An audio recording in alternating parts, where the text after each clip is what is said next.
Do you remember John the Baptist and how he preached something that King Herod and Herodias did not like? John said that Herod should not have married Herodias, for you see, she was his brother Philip's wife. So Herod put John into jail. And while John was in prison, Herod held a birthday party. And due to a promise made to the daughter of Herodias, and her demand that she should have John's head on a platter, the forerunner of Christ was executed, Mark 6, verses 17 through 29. Many lessons can be learned from the life of John the Baptizer. If you haven't studied his life lately, I would encourage you to do so.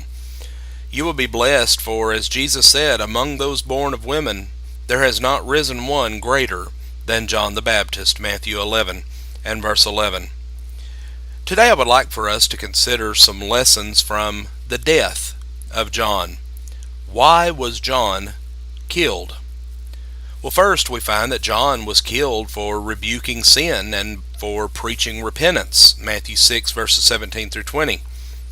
The work of John from start to finish was to warn of sin, to urge repentance, and thereby prepare people for the Messiah's kingdom, Luke 3 verses 2 through 14.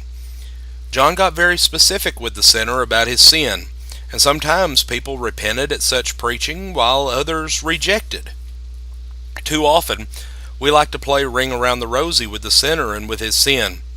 Well, you might hurt his feelings, or we cannot afford to lose him, or he is such a good man and a good contributor to the work of the church. Or imagine how it would affect his family. We hear so many different excuses and so many different objections today to the kind of preaching that John did. We have to ask ourselves, would we have opposed John and his preaching, or would we have supported John and gone along with the things that he was preaching? Herod and Herodias did. They were in adultery and were unwilling to cease their sin. Instead, Herodias urged his arrest and wanted him put to death. But why didn't John just back off? Why not just live and let live? Today, many continue to respond like Herodias and Herod when the same sin of adultery is rebuked and repentance is sought. Still others take the attitude that we ought to just say nothing and let each person work out his own salvation. Well, working out one's salvation does not mean ignoring sin. It means obeying the gospel, Philippians 2 and verse 12. We cannot ignore sin. John died because he loved the truth and souls more than he loved himself. Also, John died because of a rash oath. In Mark 6 verses 21 through 26, we find that the culprit was Herod. Spellbound by the dancing of Herodias' daughter, he rashly promised her he promised to give her up to half of his kingdom. Going to her mother and seeking her advice, she demanded John's head on a platter. And rash though it was, Herod kept his promise and had John put to death. Friends, our words can have far-reaching consequences. The wise man warns, do not be rash with your mouth, and to let your words be few, Ecclesiastes 5 verses 2 and 3. Further, he said to pay the vow you make, concluding it is better not to vow than to vow and to not pay. Too often we say more than we should. Keeping control of our tongues would keep us and others out of a great deal of trouble. But our words should be our bond. But be careful what you bind yourself to with those words.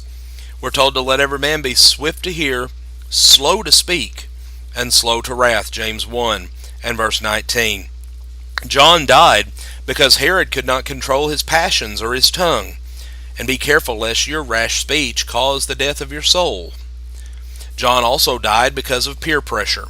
All of a sudden, Herod was under a lot of pressure to kill John. The woman he was married to wanted him dead, and Herod had promised much before many.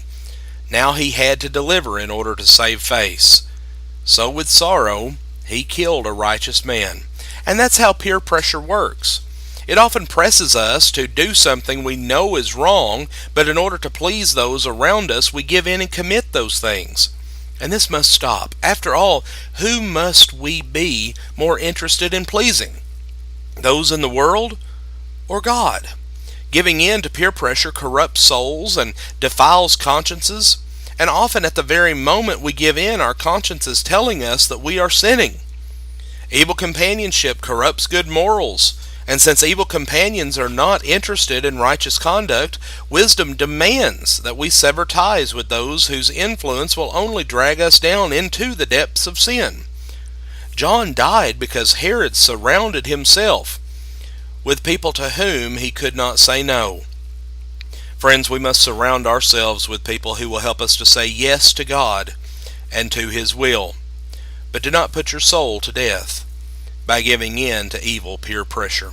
Friends, we encourage you today to pay heed to the things that we have discussed. Consider those things in light of your spiritual life, and have a blessed day.